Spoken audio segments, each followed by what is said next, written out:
Assalamualaikum warahmatullahi wabarakatuh. Waalaikumsalam warahmatullahi wabarakatuh.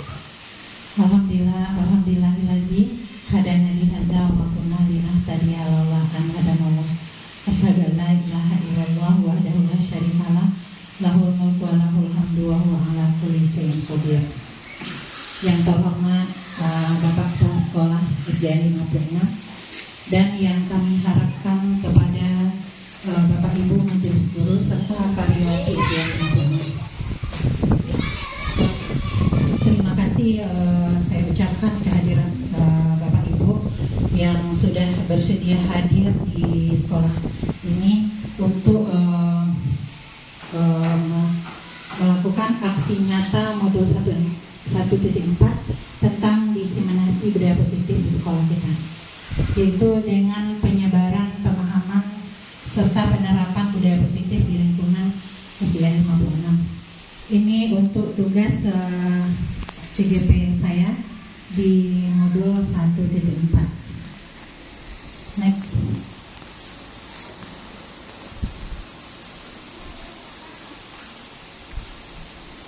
Dan untuk pembelajaran kami selama mengikuti CGP angkatan 11 ini, kami belajar di modul 1.1 yaitu tentang filosofi Ki Hajar Dewantara, yaitu menuntun peserta didik mencapai kebahagiaannya setinggi-tingginya sesuai dengan kodrat alam dan kodrat zaman.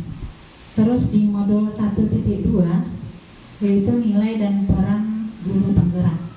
Nilai dan peran guru penggerak ini yang pertama adalah mandiri, terus reflektif, kolaboratif, inovatif, dan berpihak pada murid. Sedangkan perannya yang pertama adalah untuk menjadi pemimpin dalam pembelajaran.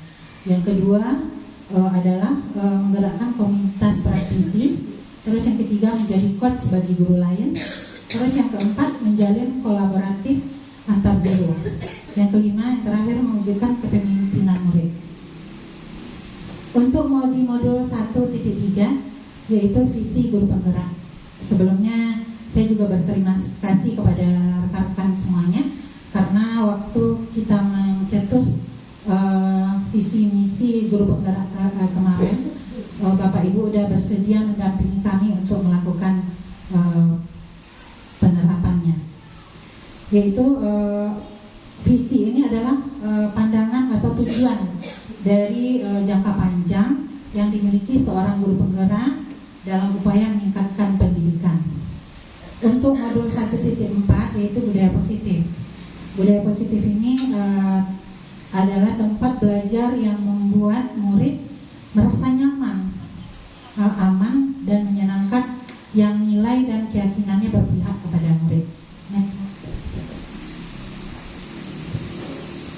Konsep inti budaya positif. Yang pertama adalah perubahan paradigma belajar. Terus yang kedua, disiplin positif. Yang ketiga, nilai-nilai kebajikan. Yang keempat, kebutuhan dasar manusia. Yang kelima, motivasi perilaku manusia. Yang keenam, posisi kontrol guru. Yang ketujuh, keyakinan kelas. Dan yang kedelapan adalah segitiga restitusi. Insya Allah nanti kedepannya kita akan membahas satu persatu untuk konsep budaya positif ini, yaitu perubahan paradigma belajar. Next slide. Dan di sini pembelajaran dengan paradigma baru yang dirancang secara berdiferensiasi sehingga murid belajar sesuai dengan kebutuhannya berdasarkan tahap perkembangannya untuk mewujudkan profil pelajar Pancasila. Dan di sini di sekolah kita harus diterapkan budaya karakter Pancasila. Masih ingat nggak Bapak Ibu tentang karakter pelajar Pancasila? Masih ya? Ya, beriman dan bertakwa kepada Tuhan yang Esa dan berakhlak mulia, berkebinekaan global, gotong royong mandiri, kreatif dan bernalar kritis. Nah itu, jadi untuk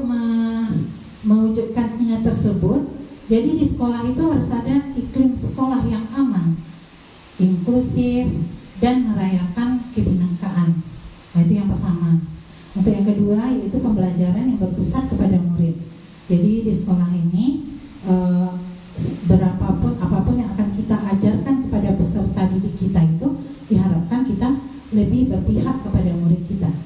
Terus yang ketiga adalah pendidikan reflektif, gemar belajar, berbagi, dan berkolaboratif. Lanjut, Bu. Dan merubah paradigma stimulus respon ke pendekatan teori kontrol. Dan kalau di stimulus respon yaitu realita, sesuai dengan realita atau kebutuhan kita yang sama katanya. Terus lagi semua orang melihat hal-hal yang sama. Terus kita mencoba mengubah orang berpandangan sama dengan kita. Mungkin ini agak apa ya? Jadi nanti bisa kita berikan nanti perbedaan dengan teori kontrolnya. Terus lagi perilaku guru adalah suatu kesalahan. Terus orang lain bisa mengontrol saya bisa mengontrol orang lain. Terus pemaksaan ada pada saat rujukan gagal dan modal berpikir menang atau kalah. Di teori kontrol, realita atau kebutuhan itu kita berbeda. Ada perbedaannya kan dengan stimulus respon. Terus untuk teori kontrol juga, setiap orang memiliki gambaran yang berbeda. Terus kita berusaha memahami pandangan orang lain tentang dunia. Kalau di stimulus respon tadi, kita mencoba mengubah orang berpandangan sama dengan kita. Tapi untuk teori kontrolnya kita berusaha memahami pandangan orang lain tentang dunia. Jadi dia mencari sendiri gitu. Terus untuk di teori kontrol semua perilaku mempunyai tujuan. Terus hanya Anda yang bisa mengontrol diri Anda. Ini kalau ini tadi orang lain bisa mengontrol saya. Menurut pendapat Ibu Guru, Bapak dan Ibu Guru, bisa tidak kita dikontrol oleh orang lain? Berarti kita belum punya teori kontrol. Kalau kita udah punya teori kontrol, berarti kita bisa mengontrol diri kita sendiri. Terus lagi kolaborasi dan konsensus menciptakan pilihan-pilihan baru. Nah, terus untuk model berpikirnya menang-menang. Kalau di stimulus respon, modelnya berpikir menang kalah. Kalau di sini berpikirnya menang-menang. Lanjut, Bu. Masuk kita lagi ke disiplin positif. Nah, Bapak, Ibu Guru mungkin kata-kata disiplin ini udah biasa kita dengar ya. Sekarang di sini ada pertanyaan pemantik di sini. Yang pertama soalnya adalah apakah yang dimaksud dengan disiplin? Nah, ini mungkin bukan hal baru yang udah kita ketahui setiap hari kita mendengar kata-kata disiplin ini. Yang kedua soalnya siapa saja yang harus memiliki sifat tersebut. Terus yang ketiga mengapa disiplin itu penting dilakukan. Yang keempat, di mana saja kita menerapkan disiplin tersebut. Yang kelima, apa yang terjadi bila disiplin itu tidak dilaksanakan. Bapak Ibu, mohon salah seorang dari guru menjawab pertanyaan pemantik ini. Ya, mohon kepada Bapak Heri Lubarto untuk menjawab pertanyaan satu persatu. Kepada Bapak kita persilakan.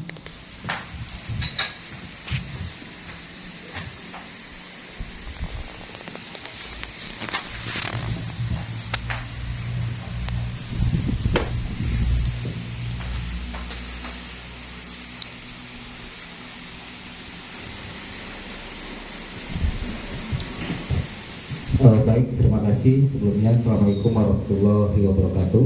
Waalaikumsalam warahmatullahi wabarakatuh. Baiklah, pada kesempatan ini saya akan mencoba sedikit memaparkan atau menjelaskan tentang beberapa pertanyaan pemantik, yaitu tentang disiplin. Jadi yang pertama, apakah yang dimaksud dengan disiplin? Jadi disiplin ini merupakan satu sikap taat dan patuh terhadap nilai-nilai yang sudah dipercaya dan menjadi sebuah tanggung jawab. Jadi menurut saya sikap taat dan patuh terhadap segala sesuatu yang sudah diyakini atau sesuatu yang sudah dipercaya untuk dijalankan. Lalu kemudian pertanyaan yang kedua, siapa sajakah yang harus memiliki sifat tersebut? Kalau menurut saya, terutama kita di satuan pendidikan ini, siapa saja yang perlu memiliki sifat disiplin itu yang pertama sekali itu diri kita sendiri. Kita sebagai guru, tenaga pendidik, karena kita akan dicontoh dan ditiru oleh peserta didik kita. Bagaimana peserta didik kita bisa disiplin sedangkan kita tidak disiplin, tentu tidak akan terjadi, tidak nyambung. Jadi oleh sebab itu semua orang atau semua pihak, baik itu kepala sekolah, guru dan tenaga pendidikan, dan juga peserta didik kita harus memiliki sifat disiplin semuanya. Kemudian mengapa disiplin itu penting dilakukan? Jadi disiplin ini sangat penting dilakukan karena kalau tidak ada penerapan dari sikap disiplin ini, maka segala aturan, segala apa yang sudah kita jadikan atau sudah kita tetapkan untuk dipatuhi, untuk dijalankan, atau pertimbangan-pertimbangan kita, kalau disiplin itu tidak ada, tentu semuanya tidak akan terlaksana atau berjalan dengan baik. Apalagi kalau kita khususkan pada proses pembelajaran kita di kelas, kalau tidak ada disiplin baik kita sebagai guru maupun peserta didik kita, tentu tujuan pembelajaran kita tidak akan tercapai. Kemudian di mana sajakah kita menerapkan sifat disiplin tersebut? Yang pasti di mana saja, baik itu di satuan pendidikan kita, di rumah, mungkin di lingkungan masyarakat, dan di mana saja kita perlu menerapkan sifat disiplin ini. Dan yang terakhir, apa saja yang terjadi bila disiplin itu tidak dilaksanakan? Ya seperti yang saya sampaikan tadi, kalau disiplin tidak dilaksanakan, tentu tujuan kita tidak akan tercapai.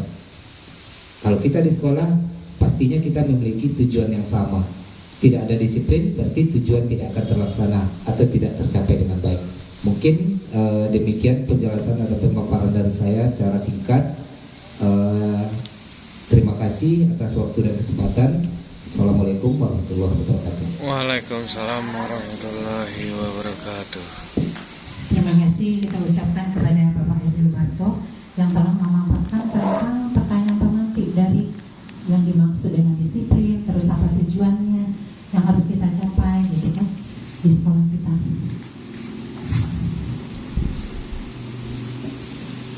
Next book. Dan di sini ada jawablah pertanyaan dengan setuju atau tidak setuju.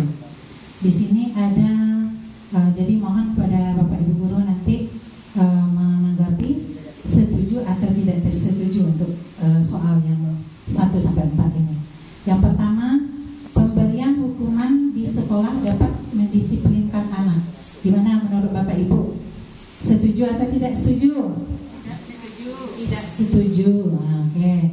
Terus lagi, pemberian hukuman dengan hal positif seperti membaca atau membersihkan halaman sekolah dapat meningkatkan disiplin anak. Gimana menurut? Setuju. Ya setuju, boleh. Terus yang ketiga, memberi penghargaan dapat meningkatkan motivasi belajar anak. Tidak setuju. Iya, tidak setuju. Nah, terus yang keempat, membuat anak merasa bersalah, memberi dampak lebih ringan dibandingkan menghukum. Gimana Bapak Ibu? Setuju. Setuju. Dan next book. Dan sebenarnya tadi untuk setuju atau tidak setuju tadi, kalau di kurikulum sekarang kita tidak boleh memberikan reward atau punishment untuk anak-anak kita gitu. Jadi nanti kita paparkan di disiplin positif ya Bapak Ibu. Dan di sini ada disiplin positif. Disiplin positif berasal dari kata disiplina yang artinya belajar. Dan disiplin mengacu pada disiplin diri yang memiliki tanggung jawab terhadap apa yang dilakukan berdasarkan nilai-nilai yang diyakini. Terus disiplin positif merupakan salah satu cara penerapan disiplin yang bertujuan untuk menumbuhkan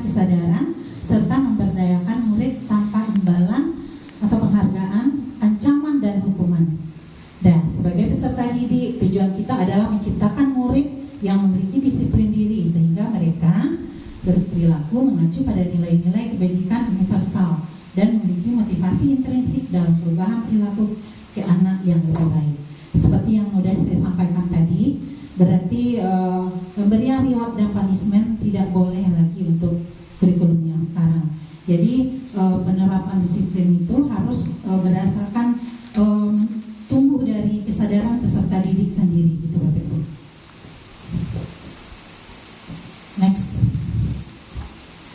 Dan disiplin positif ini juga merupakan cara menegakkan disiplin tanpa hukuman, kekerasan, dan imbalan, bertujuan untuk menumbuhkan kesadaran serta memberdayakan anak untuk melakukan sesuatu yang baik. Gitu. Next book.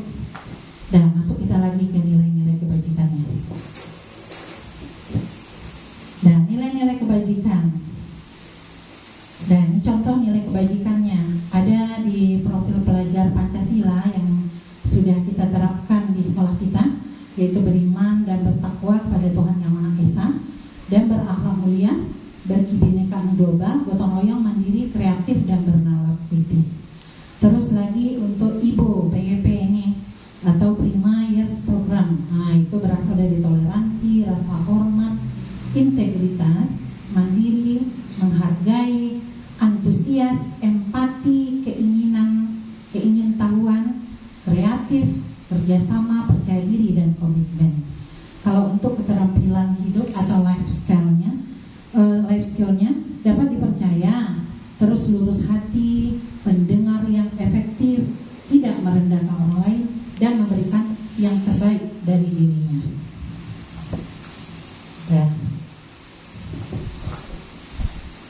Dan ini bisa mungkin kita terapkan juga kepada peserta didik kita. Contoh pengakuan apresiasi kebajikan. Yang pertama pembukanya. Kemarin saya perhatikan nilai kebajikannya, rasa empatimu besar sekali ya. Nah, terus situasinya pada saat menolong murid baru di kelas kita. Nah, itu bisa kita terapkan seperti itu yang kita sampaikan kepada peserta didik kita. Terus lagi pembukanya, saya menghargai kepedulianmu pada saat kamu membantu teman-temanmu di tugas kelompok. Nah, boleh juga seperti itu. Nah, terus terima kasih untuk rasa tanggung jawabmu pada saat kamu memungut kertas-kertas yang berserakan di lantai. Jadi seperti yang disampaikan tadi, karena kita tidak boleh memberikan reward dan punishment lagi, bolehlah dengan pengakuan, contoh-contoh kata-kata pengakuan kepada peserta didik. Ini apresiasi kebajikan yang bisa kita terapkan di kelas kita. Next. Dan masuk kita lagi ke kebutuhan dasar. Dan kebutuhan dasar. Nah, itu yang pertama, bisa dibilang kebutuhan dasar ini adalah sesuatu yang harus kita dapatkan, yang harus kita peroleh. Yang pertama adalah bertahan hidup. Bertahan hidup ini mulai dari makan kita perlukan, terus pakaian kita, terus lagi tempat tinggal, terus keamanan dan kesehatan. Nah, itu untuk bertahan hidup ya. Jadi harus kita dapatkan ya kalau ini. Nah, terus kasih sayang. Kasih sayang ini rasa diterima, dipedulikan, kerjasama, berbagi, menjadi bagian dari kelompok. Nah, ini juga kita harus dapatkan kebutuhan kita. Terus lagi penguasaan. Yang pertama harga diri, keinginan untuk dianggap memimpin, prestasi diakui dan didengar. Nah, terus lagi kebebasan. Kebebasan ini mandiri, memiliki pikiran, mencoba hal baru dan mampu mengendalikan arah dirinya. Terus yang terakhir adalah kesenangan, bermain, humor, antusiasme, serta tertawa. Inilah kebutuhan dasar yang harus kita dapatkan. Yang pertama tadi bertahan hidup, kasih sayang, penguasaan, kebebasan, dan kesenangan. Nah, kebutuhan dasar. Kebutuhan dasar manusia itu adalah segala sesuatu yang kita lakukan untuk mendapatkan apa yang kita inginkan.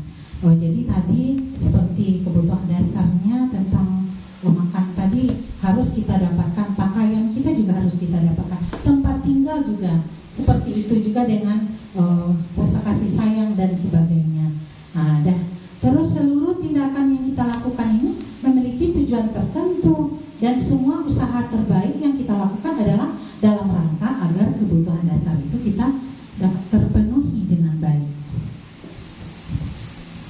Next Bu.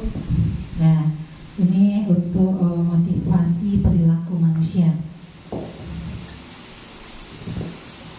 Dan motivasi perilaku manusia ini ada yang berasal dari luar. Nah, berasal dari luar berarti bukan dari dalam diri kita ya. Ini namanya motivasi ekstrinsik. Terus yang kedua adalah motivasi intrinsik, itu berasal dari dalam diri kita gitu.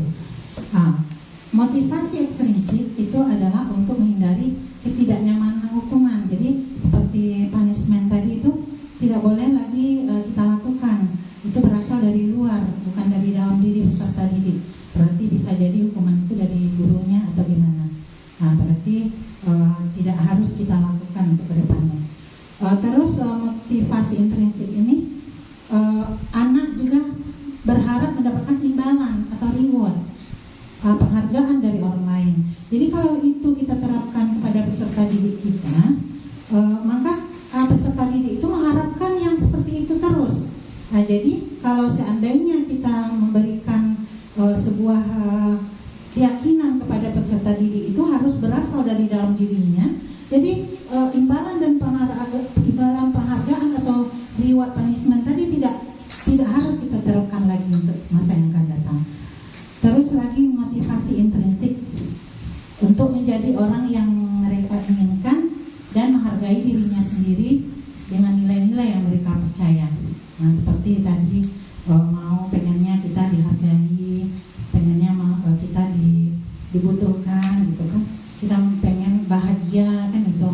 Nah, itu berasal dari dalam dirinya. Lanjut Bu. Nah, ini sama dengan yang tadi. Berarti menurut Diana Gusan dalam bukunya Restructuring School Discipline mengatakan ada 3 motivasi perilaku manusia. Yang pertama yang sama seperti yang tadi, menghindari hukuman atau ketidaknyamanan. Terus yang kedua mendapatkan imbalan atau penghargaan. Yang ketiga menghargai nilai-nilai kebajikan pada dirinya sendiri. Berarti motivasi perilaku manusia itu sama dengan yang disampaikan oleh Diana Gusan. Lanjut Bu. Dan di sini ada hukuman, konsekuensi, dan restitusi. Nah, yuk kita baca yang pertama. Tidak terencana, kalau hukuman tidak terencana atau tiba-tiba. Terus yang kedua, murid tidak tahu apa yang akan terjadi dan tidak dilibatkan. Yang keempat, bersifat satu arah. Yang kelima, berupa hukuman fisik atau psikis. Untuk konsekuensi, seperti konsekuensi kita seperti yang biasa kita lakukan di awal pembelajaran, kita membuat keyakinan kelas. Nah, ini udah terencana, disepakati sesuai dengan peraturan. Terus lagi murid tetap dibuat tidak nyaman. Nah, karena adanya konsekuensi tadi, aturan tadi, jadi murid merasa juga akan kena hukuman gitu kan. Terus yang berikutnya, sikap guru selalu memonitor murid. Jadi guru itu bisa jadi sebagai tukang selidiki ya gitu. Nah, ya. Terus masuk pada restitusi. Kalau restitusi ini bisa dibilang cara menyelesaikannya. Nah, gitu. Ini ada proses menciptakan kondisi bagi murid untuk memperbaiki kesalahan. Jadi untuk di slide berikutnya nanti akan kita jelaskan tentang restitusi ini Bapak Ibu. Terus proses kolaborasi yang mengajarkan murid untuk mencari solusinya sendiri. Nah, jadi nanti setelah kita adakan restitusi itu, nanti bisa anak Ananda tersebut mencari solusi terhadap permasalahan itu sendiri. Lanjut Bu. Posisi kontrol guru. Next. Nah, inilah posisi kontrol guru ini ada 5. Ada sebagai penghukum, ada pembuat rasa bersalah, ada sebagai teman, ada sebagai pemantau, dan ada sebagai manajer. Next book. Nah, dan ini sebagai contohnya ya, dari 5 posisi kontrol yang sudah kita lihat tadi. Ini kasusnya adalah siswa tidak memakai atribut lengkap pada saat upacara bendera. Jadi kasus yang sama ya dengan contoh penyelesaian posisi kontrolnya yang berbeda-beda. Yang pertama sebagai penghukum. Nah ini mungkin ada juga kita melakukan seperti ini kepada peserta didik kita dulu. Nah, hormat bendera selama 1 jam. Nah, ini sebagai penghukum nih Bapak Ibu. Sebagai penghukum. Jadi kita mengadakan hukuman kepada anak kita dengan hormat bendera selama 1 jam. Terus yang kedua ini pembuat merasa bersalah. Pembuat merasa bersalah ini berapa kali ibu harus memberitahu kepada kamu selalu saja mengecewakan ibu. Nah, itu kata-kata dan kata-kata aja kita berikan kepada peserta didik kita, berarti kita udah membuat merasa bersalah gitu. Jadi udah tertanam kepada dirinya juga masa bahwasanya dia merasa bersalah gitu karena kata-kata dari ibu gurunya. Lanjut Bu. Nah, terus untuk menjadi sebagai seorang teman, nah ini posisi kontrol yang bisa kita lakukan juga. Kasus yang sama ya Bapak Ibu, yang tidak memakai atribut tadi waktu upacara bendera, ayo dong ikuti aturan sekolah, tolong bantu ibu ya, sekali ini aja, ya sudah tidak apa-apa, lain kali jangan sampai berbuat seperti itu lagi. Nah ini kasus posisi kontrolnya sebagai teman. Nah terus untuk sebagai pemantau, nah ini kamu sudah melanggar peraturan sekolah, kamu tahu konsekuensinya. Setelah upacara ini kamu beli atribut ke koperasi dan besok jangan diulang lagi ya. Nah ini sebagai pemantau, diberikan solusi dari, bukan dihukum tapi dengan kata-kata harus dilengkapi, dibeli dulu langsung nanti tidak ada diberikan hukuman, tapi dengan kata-kata sudah dilakukan. Dan yang terakhir ini sebagai manajer. Sebagai manajer ini apa kata-katanya? Nah ini apakah kamu tahu kesalahanmu? Kira-kira bagaimana cara memperbaiki kesalahanmu? Nah itu yang dilakukan sebagai seorang kepala sekolah atau manajer. Jadi dari peserta didik dari posisi kontrol tadi nanti bisa kita lihat yang mana kita pakai. Apakah kita penghukum, ada merasa bersalah, manajer sebagai teman dan sebagainya. Lanjut Bu. Dan ini ada pertanyaan ya, nanti kita jawab bersama-sama. Mana kita pilih nanti tuh. Yang pertama, yang soalnya posisi kontrol apa yang akan, apakah aku katanya. Nah, yuk kita baca. Saya kecewa sekali denganmu. Ayo, posisi apa Bapak Ibu? Membuat merasa bersalah. Membuat rasa bersalah. Nanti kita cek ya, benar atau salahnya. Terus lagi yang kedua, kamu tidak pernah melakukannya.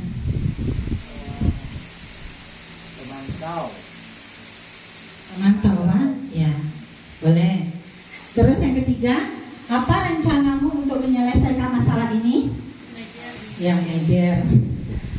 Terus yang berikutnya, ayolah lakukan demi ibu ya. Teman. Bagus. Kamu tidak akan mendapatkan nilai jika kamu tidak mengerjakan tugas. Terhukum. Ayo kita lihat ya. Jeng jeng jeng. Nah, yang pertama, saya kecewa denganmu, membuat merasa bersalah. Terus kamu tidak pernah benar melakukannya. Nah ini penghukum. Apa rencanamu untuk menyelesaikan masalah ini? Manajer. Ayolah lakukan demi ibu. Nah, ini teman ya. Kamu tidak akan mendapatkan nilai jika kamu tidak mengerjakan tugas. Nah di sini sebagai pemantau. Dan lanjut ya. Next. Masuk lagi keyakinan kelas. Nah ini ada soal juga, kita jawab bersama-sama. Mengapa keyakinan kelas?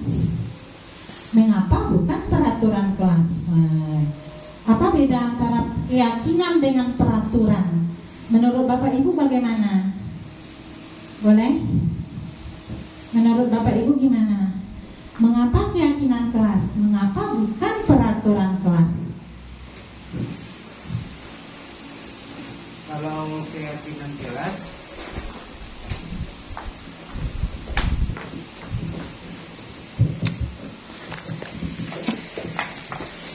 Kalau menurut saya,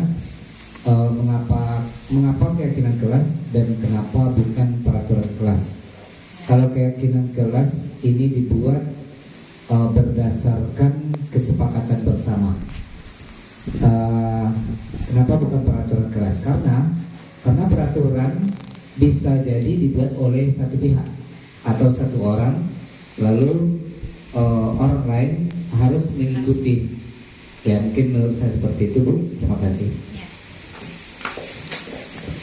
Terima kasih Bapak. Tepuk tangan Bapak Ibu.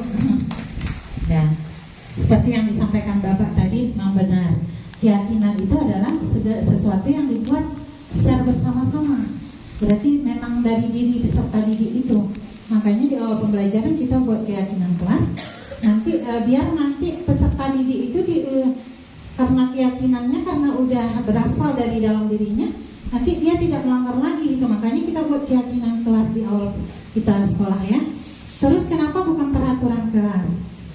Seperti yang disampaikan Bapak tadi, juga kalau peraturan itu dibuat dari sekolah, jadi satu pihak, dan peserta didik juga harus mematuhi apa yang dibuat tersebut.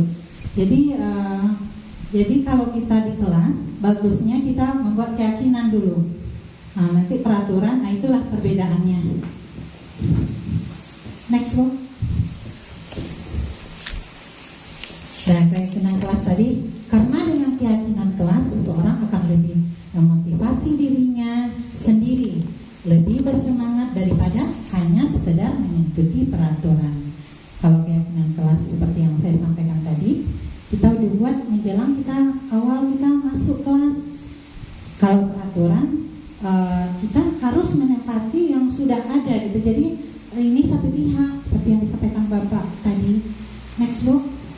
Dan nah inilah kemarin kami juga sudah di awal-awal pembelajaran juga kami sudah membentuk sebuah keyakinan kelas. Nah inilah kami di kelas 6 membentuknya. Ini adalah bersifat abstrak. Terus lagi berupa pernyataan universal, berarti sama-sama ya.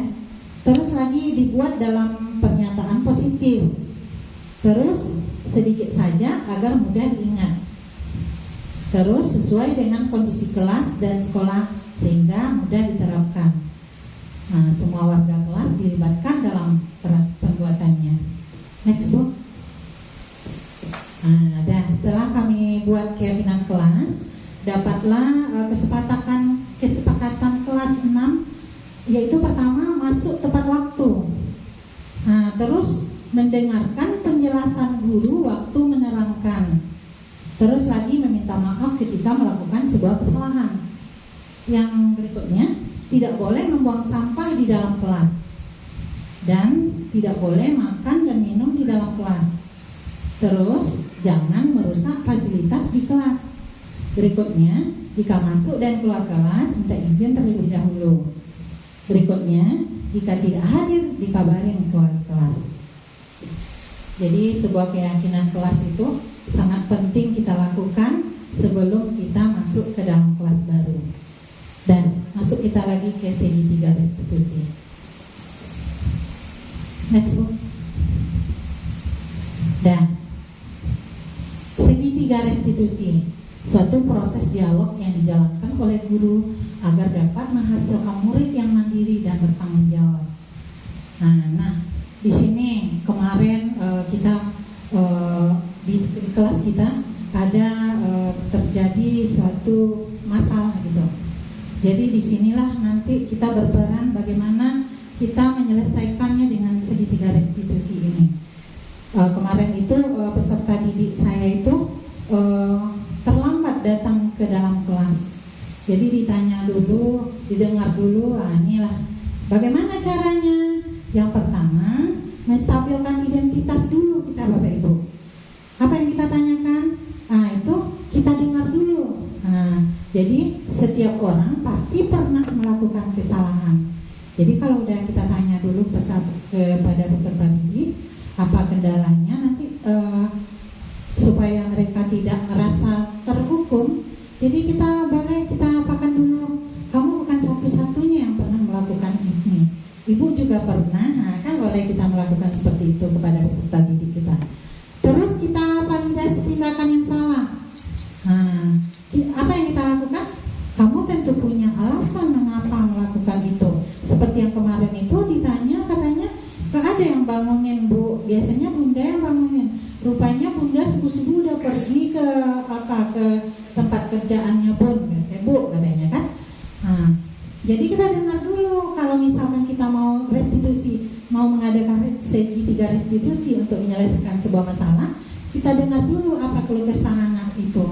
Terus lagi, adakah cara yang lebih efektif untuk mendapatkan apa yang kamu butuhkan? Nah, bagaimana? Biasanya siapa yang bangunin? Bunda, Bu. Oh iya. Di rumah itu siapa yang ada? Nah, oh kakak ada. Jadi nanti kalau seandainya mau tidur, kata ibu kan, jadi bagusnya Ananda berdoa dulu, biar nanti kita dibangunin waktu kita bangun, gitu kan, sesuai dengan waktunya kita berdoa, kata ibu. Terus apalagi solusinya? Nah, solusinya kemarin ibu bilang kalau bundanya udah pergi, bisa kakaknya titip pesan atau apa? Bisa Bu. Atau di rumah juga ada jam beker Bu, katanya. Nah, berarti ada solusi-solusi untuk Ananda tersebut biar dia tidak datang terlambat lagi. Nah, terus lagi menanyakan keyakinannya. Nah, setelah kita berikan validasi tindakan yang salah tadi, kita yakinkan kelas apa yang telah kita sepakati. Karena kita udah buat sebuah kesepakatan kelas, jadi nanti karena anak tersebut udah merasa itu adalah sebuah keyakinan yang sudah dibuat di dalam kelasnya, dia akan mikir sendiri, oh berarti saya salah ya Bu, katanya. Iya salah, kata ibu kan. Nah, terus kamu ingin menjadi orang seperti apa? Oh iya Bu, untuk masa yang akan datang saya tak mau terlambat lagi Bu. Saya akan berusaha bilang kepada kakak biar dibangunin, atau berdoa sebelum tidur, atau ada jam beker Bu biar kita tidak terlambat lagi. Oh iya bagus. Jadi sekarang apa kesalahannya? Oh ya, saya merasa salah Bu, karena saya udah terlambat, saya minta maaf ya Bu. Nah gitu. Jadi setelah kita melakukan segi 3 restitusi itu, cara penyelesaiannya ini 3 ini.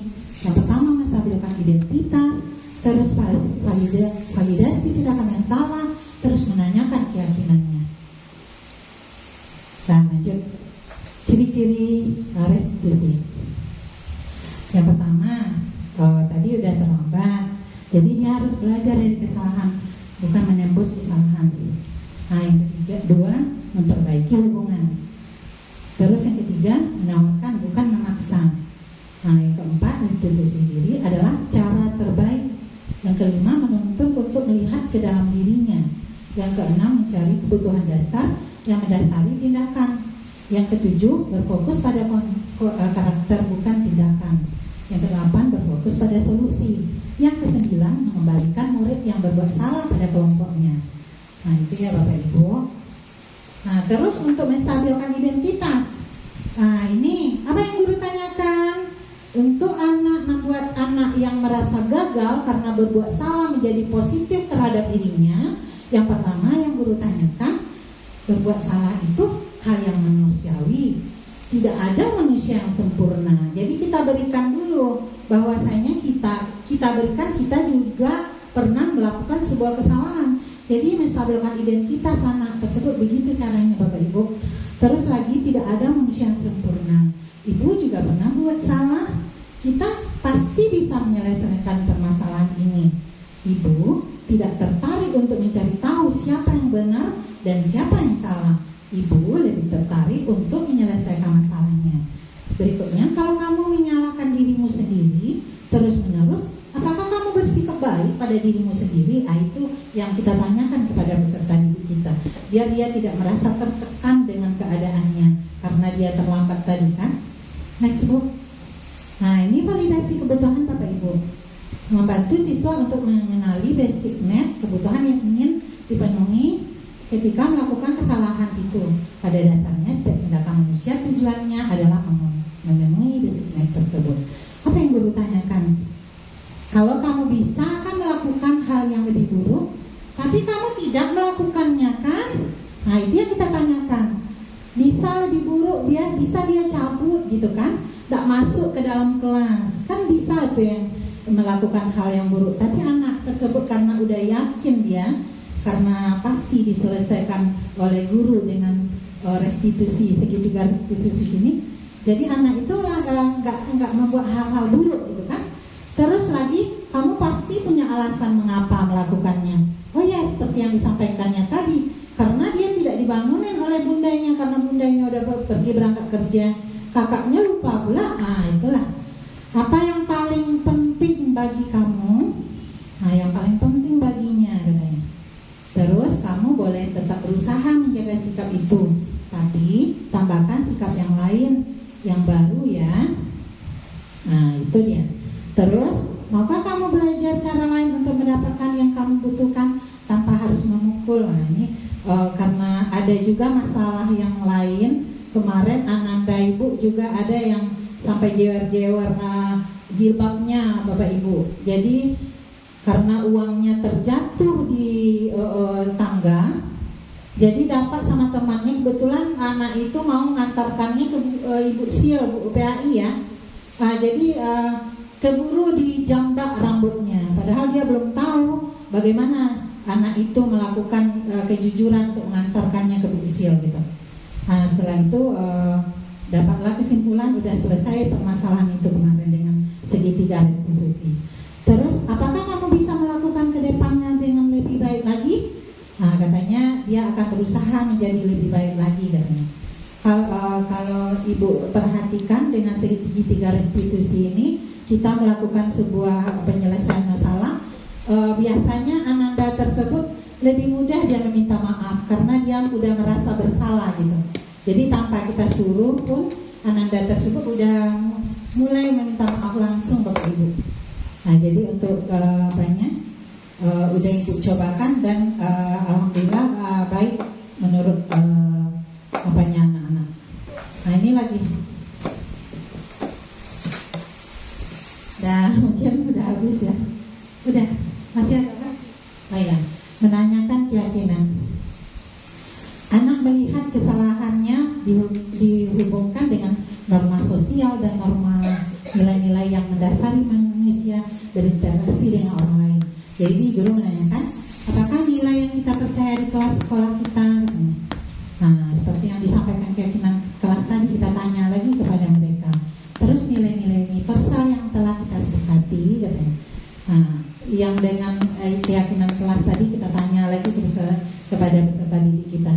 Kelas yang ideal itu seperti apa sih? Nah, ya.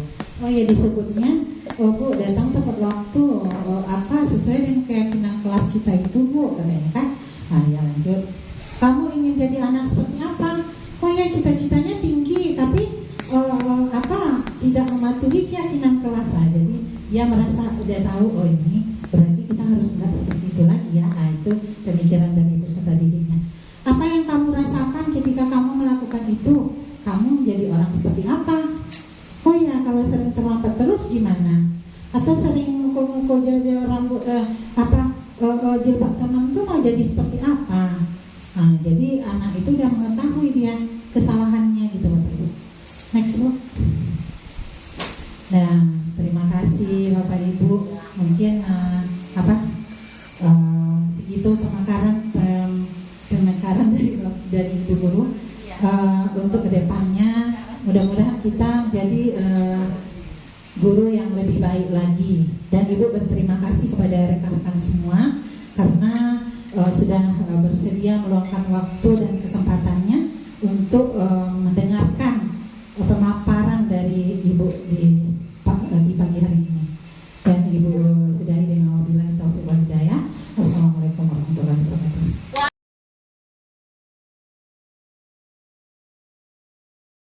Bismillahirrahmanirrahim. Assalamualaikum warahmatullahi wabarakatuh. Waalaikumsalam warahmatullahi wabarakatuh. Alhamdulillah, terima kasih kepada anak Ibu yang sudah menjawab salam, karena menjawab salam itu adalah berpahala untuk kita. Jadi mau pahala apa dosa? Nah, berarti orang mengucapkan dan jawabannya juga ada jawaban salamnya. Oke, sebelum pembelajaran kita mulai, Ibu mau tepuk rumah gadang. Masih ingat tepuk rumah gadang? Masih. Ayo kita coba ya. Tepuk rumah gadang. Rumah gadang. Makan gadang. Tari indah. Dinding mbak dinding. Oi dinding mbak dinding. Dinding mbak dinding. Oi dinding mbak dinding. Tepuk tangan buat kita semua. Ya. Sekarang Ibu kita mencobakan lagu Profil Pelajar Pancasila. Masih ingat? Masih. Ayo kita sama-sama ya. Belajar Pancasila, beriman dan bertakwa pada Tuhan yang Esa dan berakhlak mulia, berkebinekaan global, gotong royong mandiri, kreatif dan bernalar kritis. Lagi ya, semangat ya. Ulang lagi. 1, 2, 3. Belajar Pancasila, beriman dan bertakwa pada Tuhan yang Esa dan berakhlak mulia, berkebinekaan global, gotong royong mandiri, kreatif dan bernalar kritis. Udah semangat belum? Gimana keadaannya pagi ini? Semangat gak belajarnya? Semangat gak? Oh, kok tambah hilang suaranya? Semangat gak? Ya, sebelum kita masuk ke pembelajaran, kemarin kita udah membuat asesmen mandiri kita. Setelah itu kita harus membuat sebuah keyakinan kelas. Tahu nggak anak ibu apa itu keyakinan kelas? Tahu? Tahu nggak? Nah, itu keyakinan itu adalah sebuah kesepakatan dari kelas kita. Apa yang akan kita buat itu yang harus kita sepakati, berlakunya di dalam kelas kita. Itu namanya kesepakatan kelas. Dan sebelum kita membuat kesepakatan kelas, udah ingat nggak apa yang akan Ananda buat? Apa saja disiplin nanti yang akan Ananda buat? Kita sepakati di dalam kelas kita. Bisa kan? Bisa. Dah, bagikan dulu kertas bloketnya. Jadi di sini Ananda buat nanti kesepakatan kelas. Jadi setelah itu Ananda tempel nanti di papan tulis. Oke, bisa? Bisa. Apa saja? Apa contohnya? Misalkan masuk tepat waktu, ya, kesepakatan kelas enggak? Iya, itu contohnya. Atau keluar minta izin Bu, ya kesepakatan kelas juga. Bisa? Iya, semangat ya. Ibu bagikan satu-satu. Ananda buat di sini ya, di sini. Ya. Kita warnanya.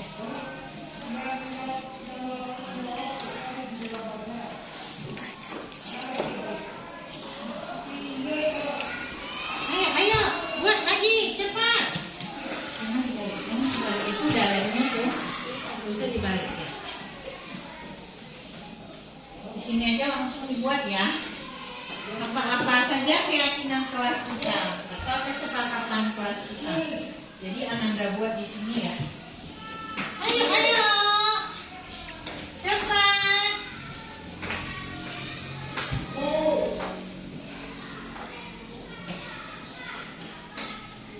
Selesai ya.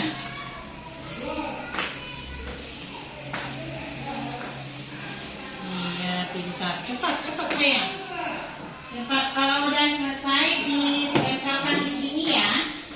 Buatkan di sini dulu.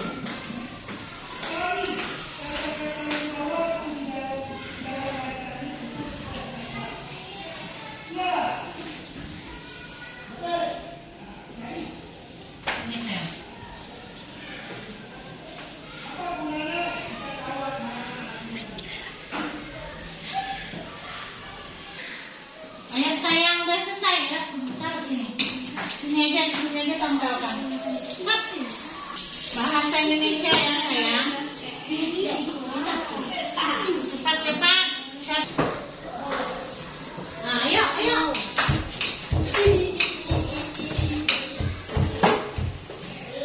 Nah, masih ada yang belum selesai.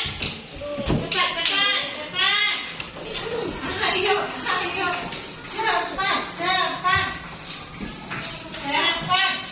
Nah, sambung lagi bawah ya, bentar. Nah. Oke.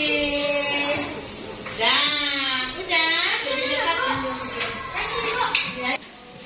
Nggak tahu. Dah.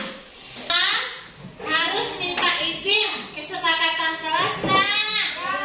Iya, tulis ya. Yang pertama keluar, masuk kelas. Harus seizin guru. Yang kedua, siapa tolong bantu baca? Siapa bisa baca ke depan? Ibu tulis. Ayo, ayo sini. Nah, ya, kita bersambut. Nah, ya, ayo baca yang kedua sayang. Apa tuh? Tidak boleh merusak fasilitas sekolah. Tidak boleh merusak fasilitas sekolah. Masih masuk kesempatan kelas ya? Yang mana contohnya? Gantungan, buku apa yang ada di dalam kelas kita tidak boleh kita rusak. Tidak boleh. Apa tadi sih? Tidak boleh merusak fasilitas Merusak.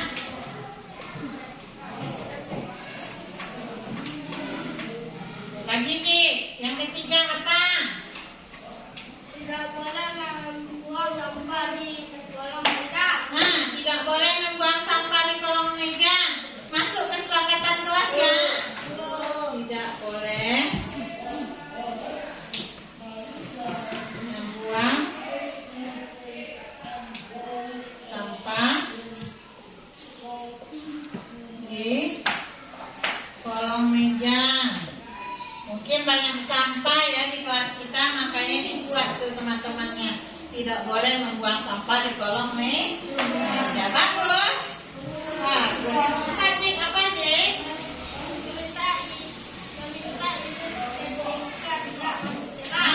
Meminta izin ketika tidak masuk kelas.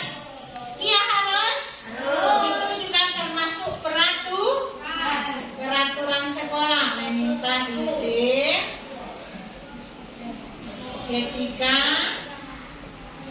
tidak masuk sekolah. Sekolah atau kelas ya. Ya, terima lagi sih. Tidak boleh makan di dalam kelas. Tidak boleh makan di dalam kelas. Boleh kita menyerupai binatang? Tidak. Binatang itulah yang biasanya makan di dalam ruangannya atau seperti kita kelas bisa dibilang. Tidak mau ya dibilang seperti binatang ya. Tidak boleh makan di dalam kelas. Silakan.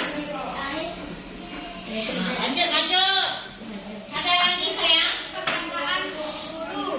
Apa? Dengan perkataan. Mendengarkan perkataan guru. Ya? Orang tua kita di sekolah siapa? Harus kita dengarkan. Mendengarkan perkataan guru. Lanjut. Yang ketujuh apa, Dek? Minta maaf ketika membuat kesalahan. Bagus nggak itu? Meminta maaf ketika kita melakukan kesalahan. Iya seharusnya.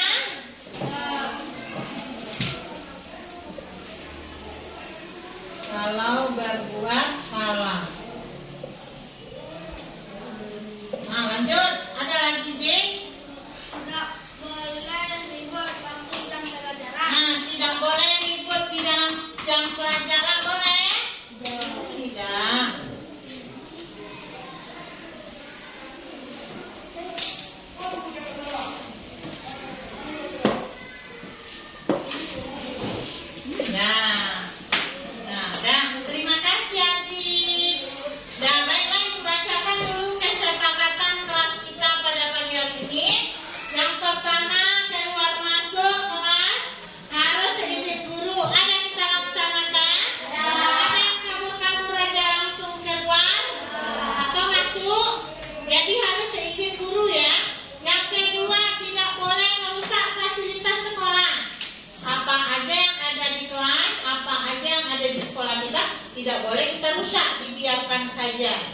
atau kalau bisa kita bersihkan atau diapakan, dirawat ya gitu.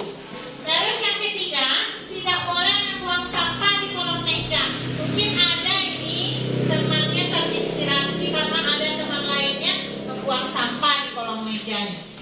Udah bersih nggak sekarang kolong mejanya? Nah, jadi harus dipertahankan kebersihannya ya. Berikutnya, meminta izin ketika tidak masuk sekolah atau kelas. Ada dilakukan? Ada. Ibu kehilangan anak, hilang sana ibu kan? Nah, jadi harus kita meminta izin kalau tidak hadir ke sekolah. Jangan hanya alfa. Lanjut ya, yang kelima. Tidak boleh makan di dalam kelas. Seperti yang ibu sampaikan tadi. Ada nggak anak ibu yang makan dalam kelas?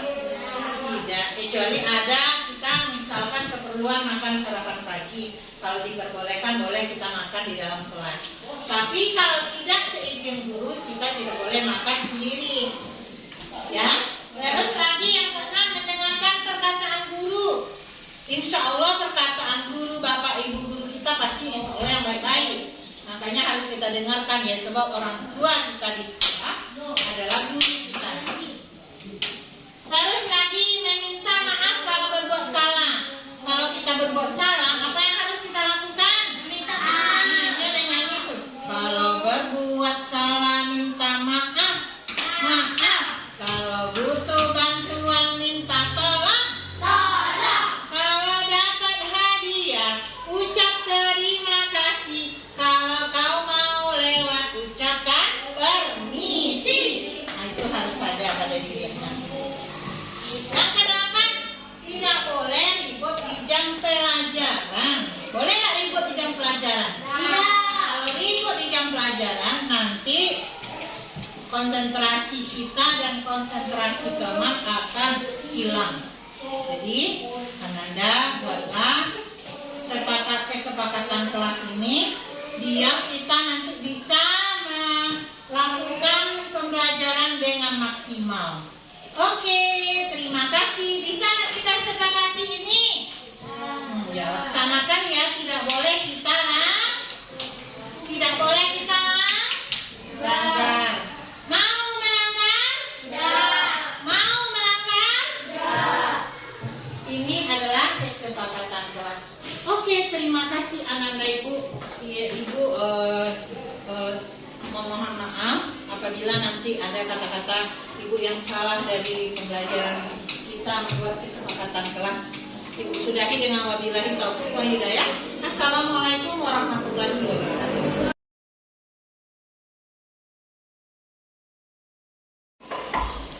Siapa ya? Masuk. Waalaikumsalam.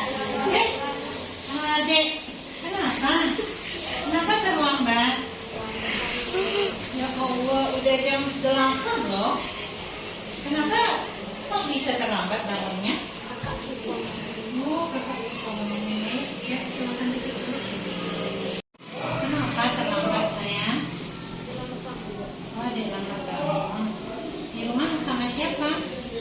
Dan sama mama, sama kakak juga. Gak ada yang bangun ya? Oh, udah mampu, udah kerja. Semalam waktu mau tidur ada gak berdoa? Oh lupa. Kalau kita sebagai umat Islam diusahakan berdoa terlebih dahulu sebelum biar kita nanti waktu kita bangun itu dibangunin sama Allah gitu kan, biar kita bisa mengerjakan sholat subuh.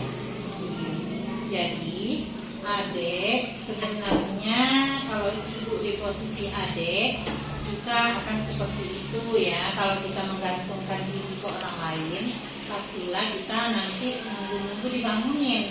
Tapi kalau udah berdoa nanti insya Allah pasti bangun ya, sesuai tepat waktu ya. Nah jadi adik itu sesuai kesepakatan kelas kita, adik sudah melanggar apa sayang? Disiplin karena terlambat bangun. Jadi solusinya bagaimana besok? Jangan diulang lagi. Terus kalau ibu perhatikan tadi ada bunda sama mama sama bapaknya. Jadi nanti tugas adik ulang ke bunda atau kakak supaya bangunin adik pagi biar tidak terlambat lagi ya. Oke, jadi kedepannya tidak terlambat lah. Nah, berarti adik minta maaf sama siapa? Bersalah sama Allah dan sama ibu. Besok jangan ulang lagi ya. Ya, silakan duduk. Warahmatullahi wabarakatuh. Saya merasa termotivasi dengan apa yang disampaikan Ibu Guru saya. Itu kelihatannya saya akan berusaha menjadi lebih baik lagi dan tidak akan terlambat lagi ke sekolah. Terima kasih.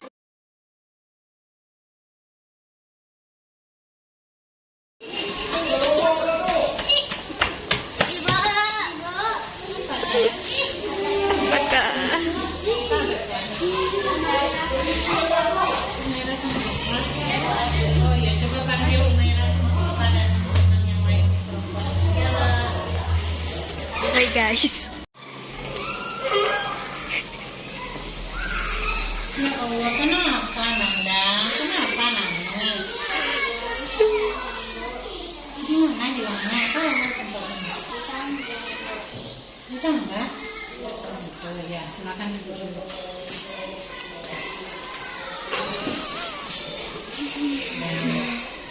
Ini kenapa ini? Oh ini saksinya ya. Si Ulfa, tadi uangnya berapa sayang? 5.000. Untuk apa uangnya? Jajan, uang jajan. Ya waktu istirahat tadi ya. Oh gitu. Terus sampai Umay juga nangis, kenapa ini?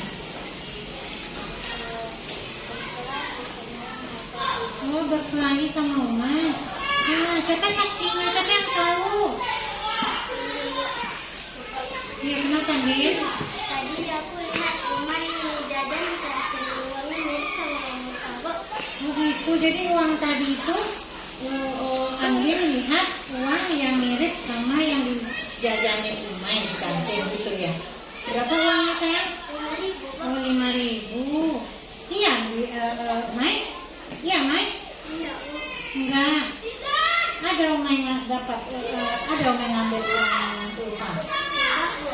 Tadi pas di tangga Umay dapat uang 5.000, Bu. Ya. Terus Umay mau bilang ke ibu guru Alina, Ya. ke guru Ulfa dan ibu bapak Umay. Oh gitu. Jadi kenapa Ulfa pakai jilbabnya Umay? Andin bilang Umay yang ambil uang Ulfa. Oh gitu. Oh gitu. Jadi Andin yang bilang ke Ulfa Umay yang dapat uangnya gitu. Iya, Bu. Oh gitu. Nah jadi ibu udah paham ya. Ini juga saksinya berdua ya. Bareng kali rekamannya ya. Ya. Jadi sebenarnya udah ibu ambil pemahaman dari Anda semua. Ini kayaknya salah tangkap istilahnya ya. Nah, si Ulfa mendengar kata-kata dari si Andin bahwasanya uang Ulfa tadi dicuri oleh si Umay. Padahal setelah ibu selesaikan atau diklarifikasi oleh Umay dapat uang itu di tangga dan mau menyampaikan ke guru agama ya. Nah, jadi si Andin lah ini yang salah. Kenapa Andin bilang macam itu? Mungkin karena mirip ya. Kalau mirip uangnya ya. Ada hal yang dilakukan si Ulfa itu udah kalau tiba di ibu pastilah ibu nanti pasti marah. Sebab itu uang jajan. Ibu mau jajan tapi uangnya nggak ada. Tapi itu tidak boleh dilakukan menggunakan kekerasan ya nak ya. Apalagi yang jambak-jambak kepala ya jilbab Umay. Kan kasihan Umaynya. Nah, jadi kalau si Ulfa nggak boleh dengar dulu dari penjelasan dari teman. Kalau ada buktinya, memang Andin ada nampak buktinya. Nah, itu nggak boleh ngada-ngada ya. Nah, jadi Ulfa nggak boleh dengar Andin dulu. Dan Andin kalau seandainya tidak nampak dengan mata kepala kita nggak boleh menuduh ya. Nah, kalau si Umay itu udah mau bersikap baik, mau mengantarkan guru agama, tapi keburu dijambak oleh Ulfa jilbabnya ya. Ya, kedepannya Ulfa juga nggak boleh melakukan kekerasan. Jadi setelah kita udah membuat kesepakatan kelas bahwasanya kita tidak boleh melakukan kekerasan atau termasuk dalam bulian. Jadi udah tahu kesalahannya apa? Udah. Apa kesalahannya? Hah? Enggak. Oh, Ulfa langsung percaya sama Andin. Nah, besok jangan lagi ya. Nah, Andin gimana? Apa salahnya dia? Oh, nuduh sembarangan ya. Oh, jadi nggak boleh lagi ya. Nah, jadi apa yang harus kita lakukan? Oh, minta maaf. Oh iya, mana uangnya sayang? Ada. Oh iya. Oh iya. Memang ini uang Ulfa. Iya, berarti ini memang ya. Berarti nggak ada tadi Umay jajan di kantin dengan uang si Ulfa ya. Oh iya, ini uangnya. Nah, terima kasih ya Umay ya. Makasih. Minta maaf. Ya, ayo minta maaf ya. Sama Andin lagi minta maaf. Salah nggak Andin? Ya, besok jangan diulang lagi ya. Ya, nah, boleh istirahat. Main aja baik-baik ya. Nggak usah berkelahi. Nah, terima kasih ya, istirahat dulu. Assalamualaikum warahmatullahi wabarakatuh. Saya merasa termotivasi dengan apa yang disampaikan ibu guru saya. Untuk kedepannya saya akan berusaha menjadi lebih baik lagi dan tidak akan mudah percaya tanpa bukti yang jelas. Terima kasih. Saya merasa termotivasi dengan apa yang disampaikan ibu guru saya.